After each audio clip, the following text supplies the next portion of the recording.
You're listening to the Rebel Scum Podcast. You are always scum.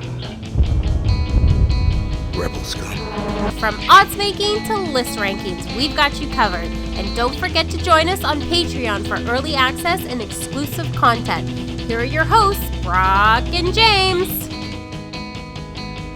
Hi, James. Hey, Brock. This is the Rebel Scum Podcast. I don't have an opening. At 166, and we finally figured out how to open a show. Yeah, totally. Words. Exciting news this week, James. Well, one of them isn't really news, but you posted today the trailer for The Mandalorian behind the scenes, Disney behind the scenes, whatever it's called. And that's it's pretty exciting. Exciting enough that I sent it to Reham. I was like, check this out. And she's like, wow, that looks cool. And then she said, but not as cool as James as a cowboy. Oh, God. She's like, I really liked it. I'm like, Are you guys still running together? Yeah, we're going to go over for a run after this. But yeah, no, that show looks very, very exciting. Yeah. On so many different levels, like the passion that these directors have for these episodes, but then also like all these innovative ways they're shooting the show. I'm very excited to the point that after they revealed that like most of The Mandalorian was shot in front of like LED walls. Yeah. And I was working with someone, they're like, yeah, some guy wants to spend all this money on LED walls to make, because it's the new thing now. And I'm like, just because one person did it. It worked out well, though. Like, I don't think anybody actually knew. It's not like rear projection or even green screen where, like, it was pretty flawless, I would say. Yeah. For the most part. I never watched it nitpicking anything, so I guess, maybe I'll go back with a more critical eye. I'll be like, oh, dead pixel. But it's fairly flawless, because you think about, green screen and rear projection, you can always kind of tell it's a little bit off. The rear projection there's a nice quality to rear projection, I find, though, but there's always something a little bit off, whereas this one, you had no clue. No, it's freaking Lucasfilm, the best. The best of the best. Then also news this week, which is the real news, the director or creator or both of Russian Doll on Netflix, I forget her name, I know you have it somewhere. She is working on a Star Wars female-centric show. That's exciting.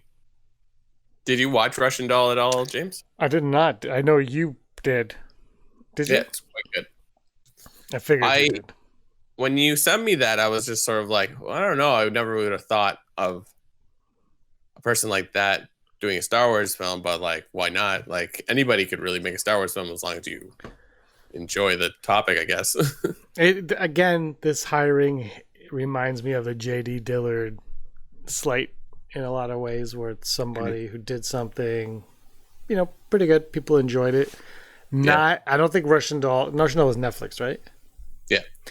It wasn't Stranger Things level success, but I know people who saw it genuinely liked it.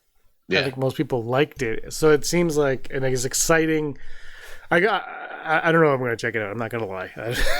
I don't know what it's about, so I don't know if I'm even interested in it or not. That's just me. But it's exciting in that this is somebody with talent that they've tapped into before they've exploded into anything. And if, just like the other hiring, if this is somebody who wants to make a Star Wars, have at her. Have at her. Do it up. I heard it's going to be female-centric. Is that? Yeah.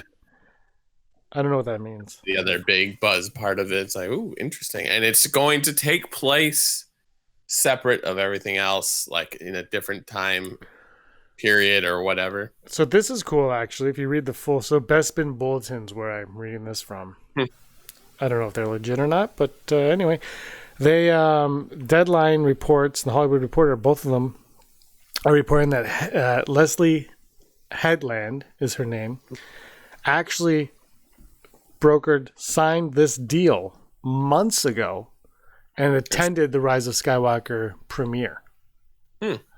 Yeah. So now, whether or not this is coming to the forefront now because we're all in isolation, they want to give us some Star Wars news, or maybe this is something that has better legs, because my one concern is the J.D. Dillard, Leslie Headland, are they just starting to do what they were doing with movies and announcing crap now for the sake of announcing? But if she was hired months ago, maybe this is real. Maybe this is something legit is turning up over at Lucasfilm Disney Plus. Is this a Disney Plus series, or is it the movie? I don't know. I can't remember. I feel Disney Plus. Yeah, Star Wars series for Disney Plus. That'll be separate from The Mandalorian and the Skywalker Saga. So that's cool. And hopefully separate from High Republic as well. Even though I like the High Republic idea, but just let these creators do what they want. So if she has a Star Wars idea that she wants to tell, but she doesn't want to be connected with anything, then don't force feed it. Don't force it. Just let it be what it is, and then you create that world around it. Yeah, exactly. I think it's good. Her show was like really cerebral and stuff like that. You didn't have to pay attention. It wasn't like complex in any way, but like it was a show that you had to pay full attention to, I think Stranger Things is a very good show, and I'm not downplaying that, but like it's pretty formulaic, and then there's usually a twist at the end, so it's like it's very easy to follow, and I think most of Stranger Things fame is on the nostalgia of it, I guess. Absolutely. This is so 80s. But her Russian Doll is a really good show where it's just like, oh wow. It's like small things that you think are inconsequential turn out to be huge parts of the show. So she's definitely a good storyteller. So which is key. No brainer. But like you make a good point where it's just like we have to announce things. We have to get these directors in, and it's just like just because they've announced it doesn't mean anything. I wonder if this announcement, outside of it being some kind of good news or new news, is it announcing now because she actually has something figured out, written or whatever, what have you? That's what I'm hoping. Because it's okay. Like I'm like, Brock, do you want to shoot a film? Yeah. James announces Brock is shooting a new movie. Well, what are you making? I don't know. It's like the Rian Johnson announcement still ticks me off to this day, because I'm sure he wants to make more Star Wars, or he did. I don't know if he still does. Yeah. But there was nothing to that. It was like a nothing story. It was like Kathleen Kennedy was like, "You want to do more? Yeah, we're gonna do more." No, you're not. What's the idea? So a part of me wishes that this wasn't. Now this hasn't been official, I guess. I just hope something comes to fruition with some of these projects, if not all. This Disney. Yeah. Like I said, like the movies. I understand their hesitation towards the movies and not doing well, but Disney Plus, if they have a Star Wars show that doesn't do well, who cares? You leave it there. You don't push it. You just let it rot. People are going to find it, and they're like, "Oh, I didn't like that one. Ooh, the next one's out," and they're going to watch it. So I think it's almost like, as long as your thing isn't just bland across the board, like it's either really, really good or really, really bad, you're going to get that viewership because people are always interested in that buzz-worthy thing. Like, I haven't seen it, but I would love to watch Cats because it's such a train wreck. Like they should be taking advantage of how crappy it is. It's like the room effect, where it's just like, this is terrible, or it gets so terrible that it becomes good again, right? So it's just like, well, the Room, really, YouTube created the Room, exactly, right? Like that is, whereas Cats might have to wait a few years to have that kind of success. It'll be all about what I mean, right? Like jump on the idea that like this is such an insane thing that someone has tried to make. But that's the thing with Star Wars, though, is do you think that, like, because you were just saying her show's very cerebral, blah, blah, blah, blah, does that, like, she's going to have a different storytelling mentality going into Star Wars? Or, because I haven't seen it, so I can't speak to it. Because if I compare Slight to Russian Doll on the hiring of the two heads, right? Slight is basically a low budget Force user. Okay. Russian Doll, I have no idea what it's about. Can the aspects of Russian Doll translate into Star Wars? Do you find it's hard to say because I've never seen anything else she's done, so I don't know necessarily what her style is. I think aesthetically what her show looked like, and that not necessarily just her, like that's the DOP as well, right? Like the look of it was really cool. So, but I don't know if she's a person that wants to do the same story over and over again. Like, without spoiling it, Russian Doll is about a woman that lives the same day over and over again. It's basically Groundhog Day, actually. Oh, really? There's more twists and turns. It's actually a clever title for that. Yeah.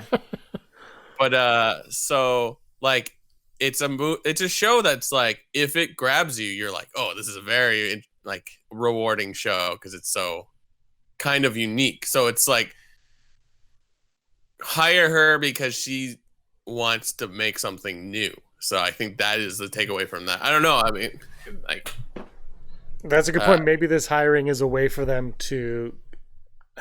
And I'm very torn on this, and I'm not assuming anything, but let's say Disney or Lucasfilm, they want to break free of the traditional Star Wars mold and do something in that universe, but a little bit different tonally. Maybe this is someone they're like, well, this is someone who can make something quality in that realm. The issue that I look at it with is Gareth Edwards' Rogue One, where it was too much of a war movie, and then they toned it back and made it Star Wars, because I think at the end of the day, Star Wars has to be Star Wars.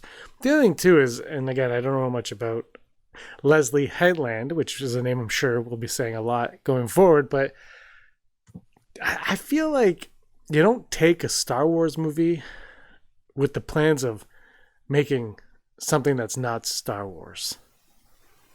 Do you know what I mean? Like when you're hired to do Star Wars, you know what you're in for. You know that, that there's the Force. There was this thing called the Empire. You're in space. There's spaceships. Like, the galaxy that you're working within.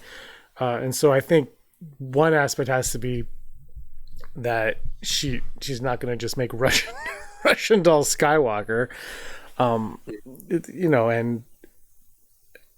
And maybe, I'll never forget this. Rogue One came out. Claudia Gray was the hottest Star Wars writer working at the time. Probably still is. But at the time when Rogue One came out, she was just coming off Lost Stars.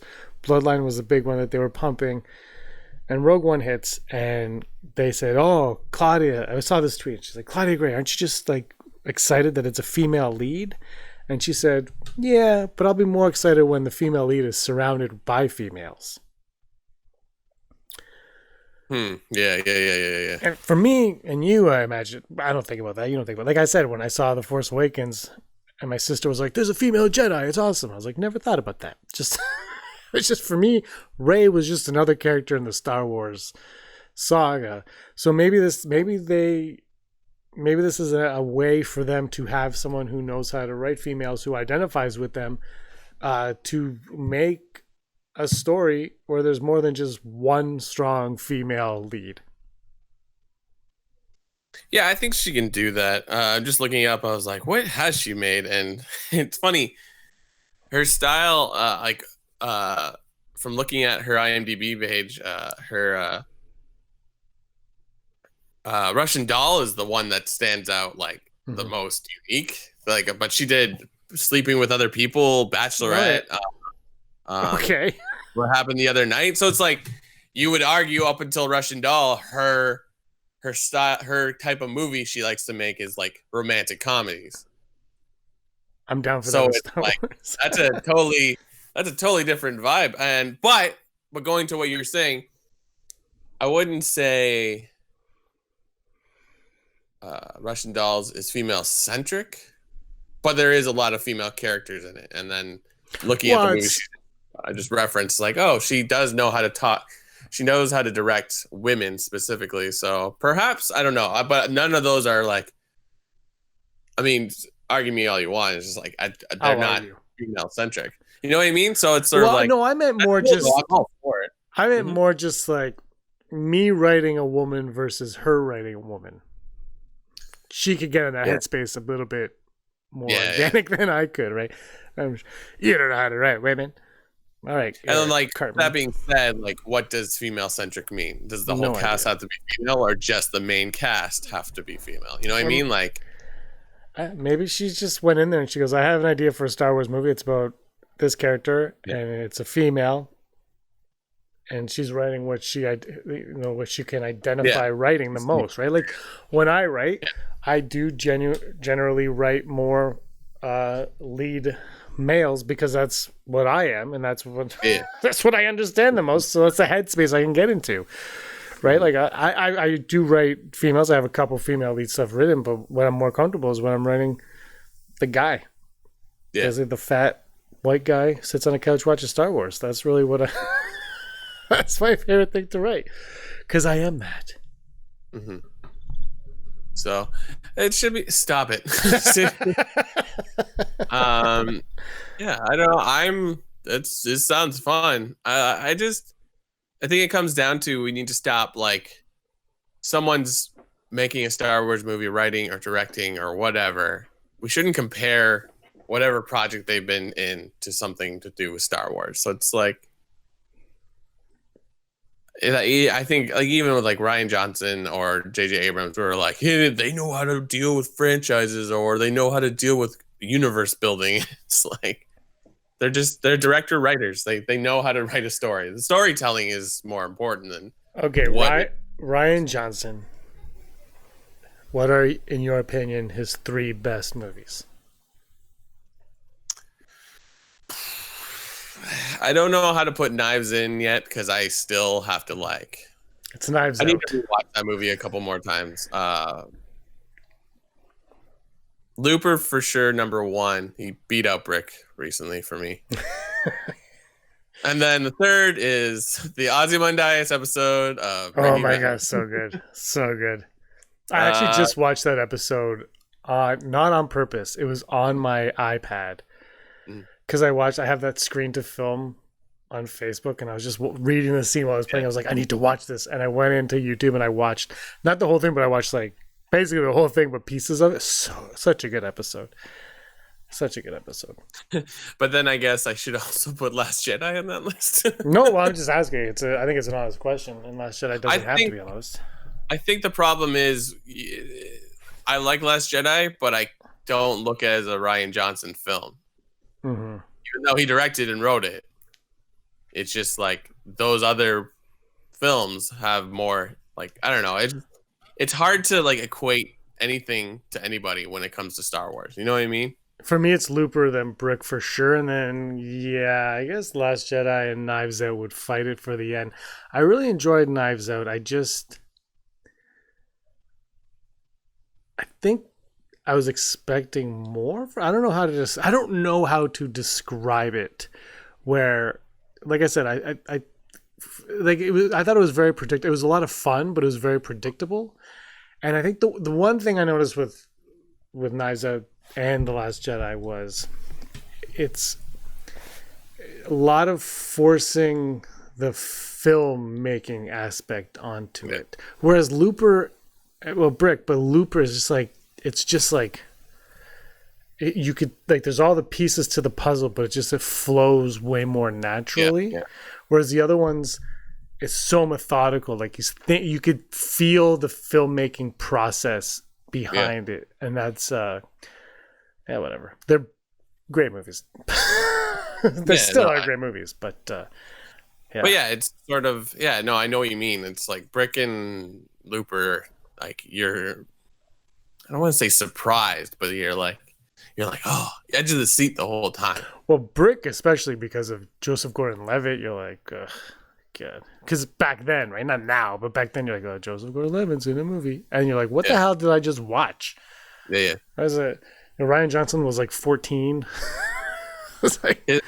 And like both those movies are like blends of 2 different genres of storytelling. So like that alone is just interesting to see. But then like, Looper just has a really cool way of getting you to the end of the story where you're like, oh man. Yes. Really good movie. So, but yeah, I don't know. I'm excited. I just make more content. Like, what's it gonna matter? Mm-hmm. Well, anyway, the reason why I brought that up is because Looper, Brick, Star Wars, Knives Out. What's the other one that I did? The Brothers Grimsby, but something like that. Yeah, oh god, I can't think of it now. But anyway, they're all different movies. Yeah, all different movies. Mm-hmm. And when you think of Rian Johnson, I think you think more Brick, Looper. Yeah. And now obviously Knives Out people think of, but like so the reason why I say that is you hire somebody to make Star Wars like Russian Doll, and it's like, well, maybe they're the same type of person mentality as Rian Johnson, where you could just slide them into whatever genre it is, and they feel right at home in that genre, and they're going to do the most with it. Yeah, which is what you would hope for, I think. Mm-hmm. Mm-hmm. I don't know. I think it's got to just be open season on new ways to look at Star Wars, because it's, as much as I love it, it is kind of pigeonholed where it's like, well, we have to make this type of movie. I'm like, no, says who? Says George Lucas? But would you argue? But would you argue the MCU is like that as well? I suppose. The thing with Star Wars, if they made a Star Wars movie and it didn't feel like Star Wars, like Solo, like I love Solo, but there's a lot of people say it doesn't feel like Star Wars. And the cinematography, like you look at Fantasia, the cinematography takes them right out of it.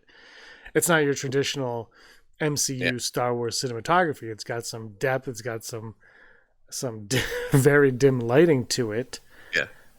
Do people want that out of Star Wars?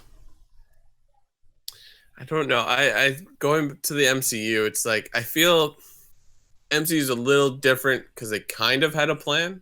I mean, you could argue some of those movies are irrelevant, but like they kind of had a plan that like, well, we're gonna do this, and then we're gonna go to this. I think once they brought all those like narratives together in their first Avengers, then they were like, oh, okay, let's make this like all work together or whatever. I can't even remember how all the third Iron Man one is just sort of like, how does this fall into anything but whatever. Yeah, it was like Shane Black just Robert Downey Jr. was like, I want to make a movie with Shane Black, and they're like, all right, here you go, go do it. But you know what I mean? It's so like once you get past that, it felt like there was somewhat of a plan going forward. But that being said, now they have to do what Star Wars is currently trying to figure out as well. It's like, what do we do next? Yeah, but they can always fall back on Hulk, Thor. Like they still have those guys. Oh, sure, right? Sure. Whereas Star Wars is all clean slate. Although I still think it's stupid. They could bring in Rey all they want. They could bring in Thor. What's the story? You know what I mean? Like, yeah, no, I mean, like it's comic book characters. You can put them in the same synopsis over and over again. Okay, what's the story? But it wasn't the Infinity Saga until Guardians of the Galaxy or whatever. Even after that, you know, like right, like they'll figure it out. Well, for sure. And like I'm excited. Like I'm really excited for WandaVision and all this Disney Plus content to see how that all works out. Mm-hmm. It is weird seeing them talk about Marvel stuff right now. I'm like, you can't really make anything, but like, whatever. Like, I think WandaVision is probably mostly shot. I bet you that's mostly in editing right now. Yeah. Falcon and Winter Soldier's on hold, as far as I know. But like they've been talking about like a lot of Thor. Love and Thunder or whatever, like they're nowhere near starting that, but like I think Taika Waititi's talking about it a lot. Perfect time for him to finish that script and have it all ready to go and ironed out.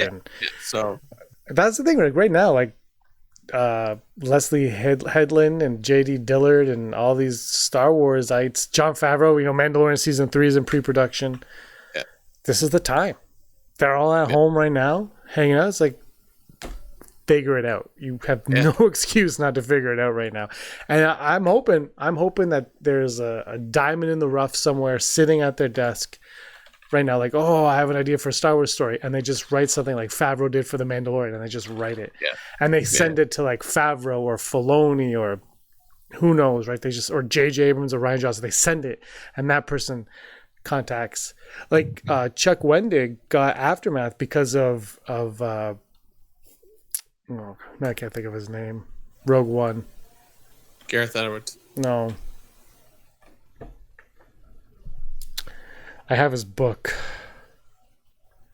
Gary Whitta. That's Gary Whitta. He got it because of Gary Whitta, because Chuck Wendig was like, my dream is to write a Star Wars book. And Gary Whitta gave Chuck Wendig's whatever to Del Rey or Lucasfilm Publishing. Right. And then, here you go. And they hired him.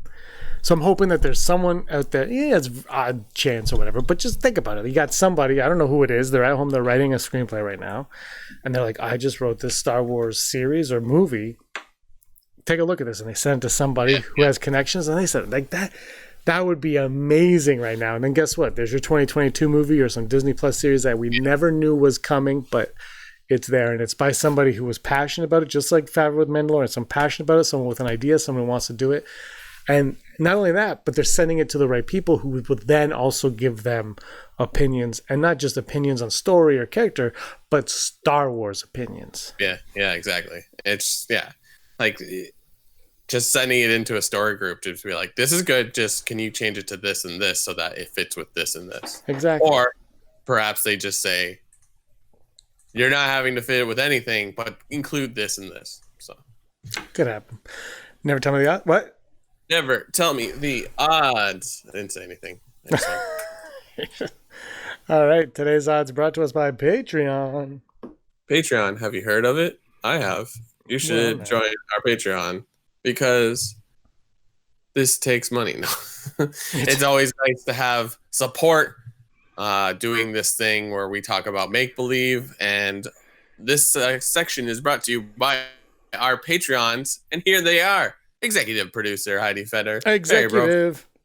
Hey, executive. This should be the executor producer, like the Star Destroyer. Mary Kristen, Aton, Dennis Allen. I think I might have said it already. Jeff Wilson, Aaron Quinton, Al Schuler, Phil Staniforth, Janet Rubio, Rachel Alford, Rural Farm Boy, Sooner Thrawn, Austin Schur, Scott D.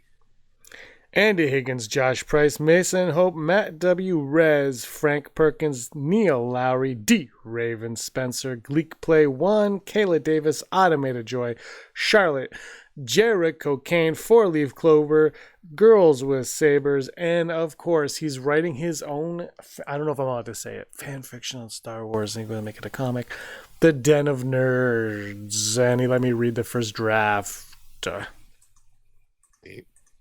Terrible. Today's odds are, the first odd, thank you, patrons. First odd, the odds of Baby Yoda not appearing in season 3 of The Mandalorian. Baby Yoda not appearing in season 3 of The Mandalorian. I want to say 40% because I don't want to go rock. I think that perhaps maybe the story doesn't need Baby Yoda at all costs. Perhaps his story ends in season 2. But like without knowing anything about this upcoming season, it's really hard to make a call. You know what I mean? Yeah. But yeah, I'm gonna go 40% on it because I'm not against it. He's not gonna be in it. I'm gonna go 21%. I think he will be in it. I think they have. It's gonna be a 4-season show. I think they have all 4 seasons planned, and that's why I think we'll see Baby Yoda. Now, if he's not and something else comes into play, that's awesome. I think if he doesn't make it to the end, they're in a tough spot. Like. Not them, but like the audience will be like, but I want Baby Yoda. Yeah. But I miss Baby Yoda. So I'm going to go 20 whatever percent I said. Imagine they were able to like, Baby Yoda is no longer in Mandalorian, but then he jumps to another show. Just to track to see, like, do the viewers care about the story, this specific story, or they care about the characters? I think Mandalorian is probably over 50% people cared about Baby Yoda. Yeah, I think so too. Over 50%. But it's also a show that like surprised me constantly. So yeah, continue to surprise me. Oh, I love the show, and I think if you get rid of Baby Yoda, my enthusiasm is a little bit lighter. But I'd be interested if it wasn't Baby Yoda, if it was another kind of infant that wasn't cute. That was the exact same, but just not cute. Right. Next out, odds of Din Djarin wielding the Darksaber in season 2. Oh, okay. That makes more sense because you wrote I wrote wielding three Darksabers. I'm like, what does that mean? The Darksaber. Season 2? Will he defeat Moff Gideon and grab the Darksaber and become the leader of Mandalore? I feel like him with that sword is definitely something big. I don't know if it'll be in season 2. I feel like that's the loopholes. It happens in season 3. But no, I'm gonna say he'll wield it for sure. Season 2. I'm gonna go 99%. I'm gonna go 87. I think he should. But again, like you said though, that might be a season 3 thing because if you look at the way TV shows work, it's season 1's usually season 1, and then 2 they figure it out, and then 3, 4 that's when they really, really tie it all together. Yeah. So yeah, we'll see. I think he's gonna get it in season 2 because I don't think Gideon is going to be around for season 3, but if he's not, then who's the villain in season 3? Fennec Shand. The clone of Fennec Shand. The next the odds of the next Star Wars movie being based off a Star Wars Disney Plus series. Will the next movie to hit the big screen be based off of any of these new series coming out on Disney Plus? I think there's a high probability that there will be a connection of sorts. I mean, I said the other day, wouldn't it be interesting if the new film series would show the future of who the Jedi are, who the Mandalorians are? I honestly think the whole point of the Mandalorian is to possibly rebuild this warrior race. I think we've done the story too many times of they used to be big and now they're gone. They've done it too many times. I think they need to rebuild that. So in my mind, a future thing could be about 40 years in the future. This is how these new orders have rebuilt themselves. So that's how I can kind of see possible. So I'm going to go 90%. But I don't know if that counts. That's just referencing a show. Are you saying the show ends and then there's these characters jump to a movie? Yeah, it'd be the Gina Carano movie. Right. I mean, maybe not specifically about that character, but that character is a main player in it, and not hers either. But I'm gonna stick with 90% because if they're gonna spend this much time on the TV shows, why not connect it in some way? At least try. I'm gonna go 30%.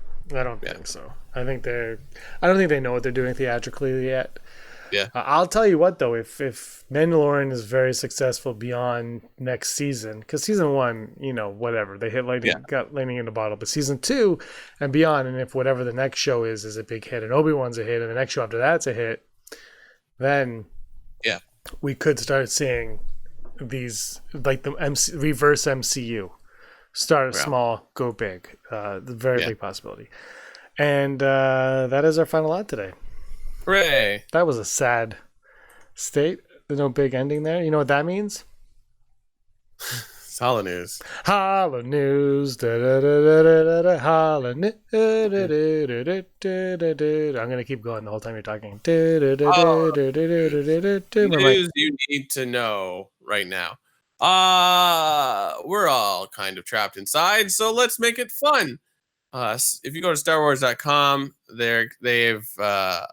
they have a download that you can use for your virtual Star Wars backgrounds when you're doing stuff on Zoom or any of your video conferencing, where it'll change the background to a Star Wars scenes. May it be Death Star, the ruins of the Death Star, Tatooine, Cloud City.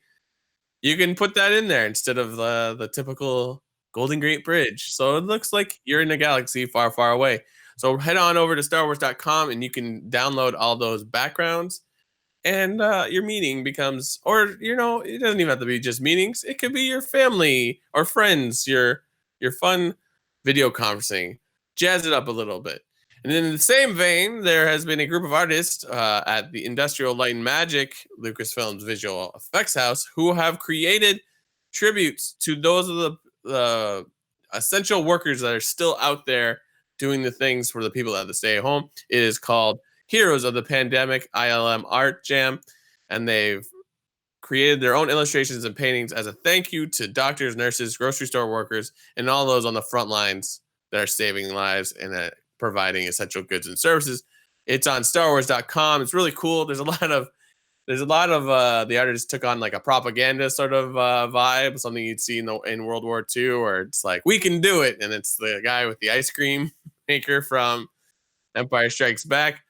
But if you want to check it out, ILM has published these works on Twitter and Instagram. And as well, as I said, StarWars.com, which is nice because it has little quotes from each artist of like what they were trying to go for. So check it out. Really, really neat stuff. Who knows? Maybe we can purchase these at some point. Just really good work, and it's just making good out of a bad situation. And this has been your Hollow News.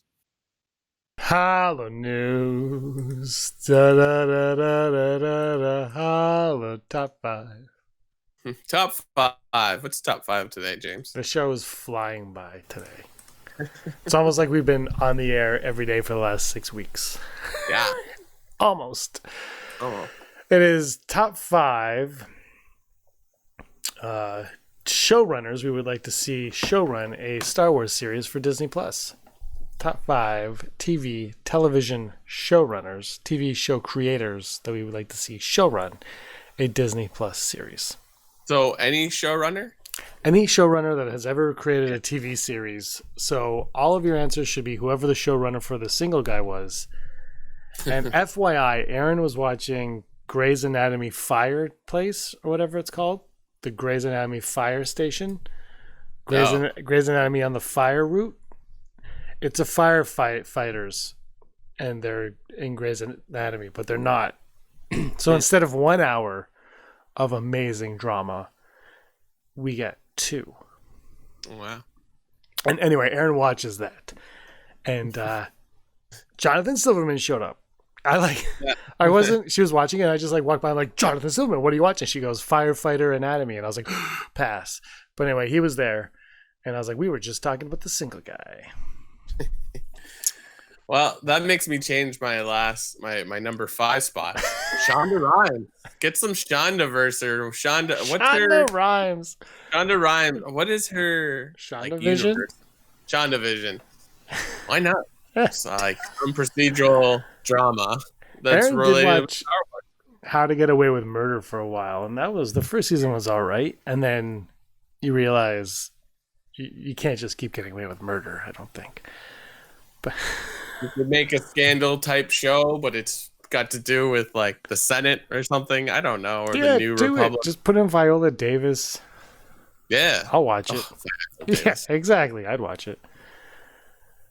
My number 5 is Amy Sherman Palladino, Gilmore Girls, same vein. Just have a lot of fast talking aliens stuff. I want to see her do a prequel show to The Phantom Menace about Anakin and his mom, but they speak like Gilmore Girls talking, and it ends. And it ends with, I don't know how it ends, but it ends, and it's amazing. That's my number 5. My number 4 is this one actually has a Star Wars connection. I think she has a new show, but Fleabag, Phoebe Waller-Bridge. Ooh, yeah. That'd be a good She's one. got a new show on HBO now, right? I heard it's really good. And she already has a Star Wars connection, though she's very like separate from Star Wars. Have you noticed that? Like some people get sucked in Star Wars, and I never hear her talk about it really. Yeah. I'm going to go with Mike Schur on my number 4, the creator of Parks and Rec. Nice. I would watch that.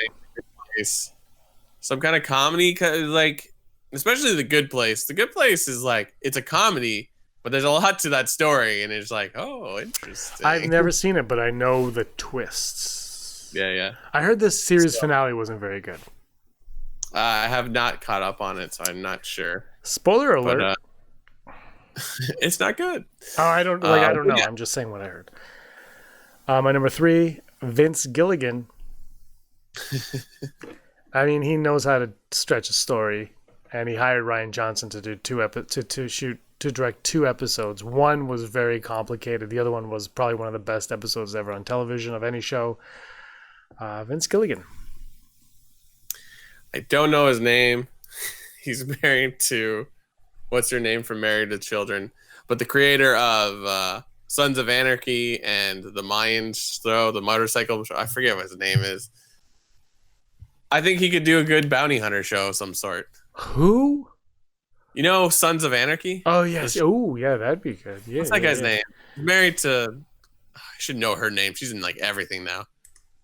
But yeah, like that show was really good. It's over the top violent, over the top drama, but like bounty hunters would be good, or smugglers or whatever. I forget what his name is. I watched the new show, Mayan. Sutter? Yeah, Kurt Sutter. Yeah, that's it. I think he's got a reputation for being a little crazy at times, but like that show was very good and I enjoyed it quite a bit. I've never seen it, but I actually was at a wedding where the entire cast of Sons of Anarchy were there in the same hotel.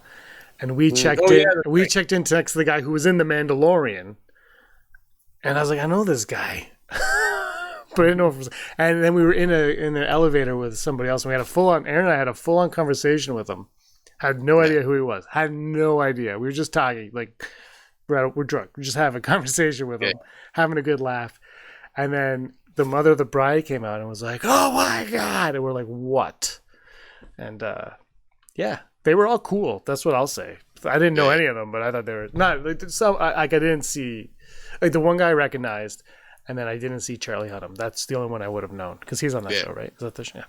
And Ron Perlman's on the show. Yeah. He wasn't there. Yeah. That I saw. Ironically, now that I think of it, 2 Sons of Anarchy characters actors are in that Jailbreak episode. Oh no, wait, sorry, that's Clancy Brown. I'm sorry. Wrong voice actor. Still talent. My number 2, this one's a no-brainer, the Duffer Brothers. I mean, maybe it is a brainer and that's why they're not doing it, but look, they love Star Wars, obviously, and Stranger Things is a lot of fun. Like you say, season 3, I think I like season 2 a lot, but a lot of people didn't, and I think season 3 was a return to form season for sure. I'm trying to think of what I've watched recently. Tiger King. Who is this? The Tiger King showrunners. Rancor King. Rancor King, yeah, that's better. Rancor King. I like Dewback King. Dewback King. Dewback Queen. Dewback Duke. Shoot. I can't. As you can see, I am making it up on the spot. I'm trying to think of what I watched now. Let us know your top 5s in the comments below or in the chat, the live chat going on also. It's always fun to see those. Oh, I already know my number 1. So my number 2, I'm just going to pull out Jon Favreau. Jon Favreau. Actually, what was the one with Vince Vaughn? Was in the 2nd season. Matthew McConaughey. True Detective? That guy, maybe. Oh, True Detective, yeah. Was that the same director each time? I think it was the same showrunner. I've never seen that show. Shocking. I don't know. Matt Weiner from Mad Men. I don't know. Okay. Could have gone Matt Groening. Would have been a... How much does he do with that show still? Like... Oh, I'm sure he does this much. To a garbage truck full of money at his doorstep. Yeah, you know what I mean? Like... I don't know. I honestly haven't watched it since the 90s, probably. Like maybe 2000. I saw the movie, but I didn't watch the TV show for years before. Like I haven't seen it forever. Andrew says that like season 19 or 29 or something is like the funniest season. I don't know. I've seen it more because of it's on Disney Plus. That's where he watched it. I haven't watched. Somebody watched it on my account at Christmas, and now all my notifications are for Simpsons, and I'm like, I haven't watched it. And then like my nieces and nephew watched Surf Beach Teens or something, and I'm like, look, I watched Darkwing Duck, Gargoyles, Mandalorian, nothing, like, it doesn't matter. They never like, you might like this. It's always like, because you watched The Simpsons or Teen Bomb Beach, you'll like. I'm like, oh god. And my number one, Bill Lawrence. It'll be a Scrub style show where where Poe talks to the camera his first day in the Resistance, and he meets up with Donald or with Faison from Resistance, and it'll be the number one show. That's Bill Lawrence is my number one. Brock.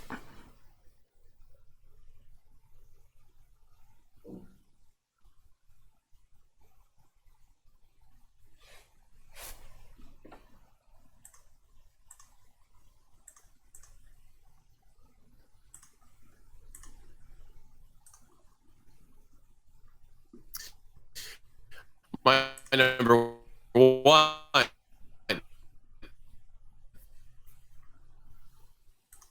is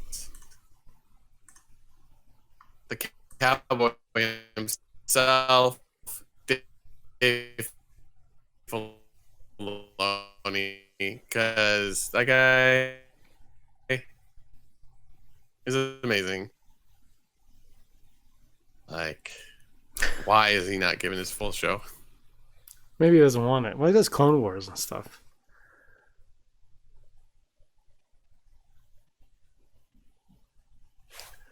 This is how you know the show's coming to an end. The internet has completely crubbed out over here. Filoni would be great. We can only hope that he gets something of his own down the road. Like the Brock's making monkey faces right now. I'm recording. He's going on. All right, I guess that's enough. I guess we should wrap it up and call this a day. We've been going on long enough. We've interrupted your evening for as long as humanly possible. I have no idea if he's going to be able to hear me or anything, so I'm just going to say this to him once and one time only, and that is, Brock, you were always scum. Rebel scum. Hey scumbags, thanks for watching. Don't forget to give us a thumbs up on our video. As always, please subscribe to our YouTube channel, Rebel Scum Podcast, for all the latest videos.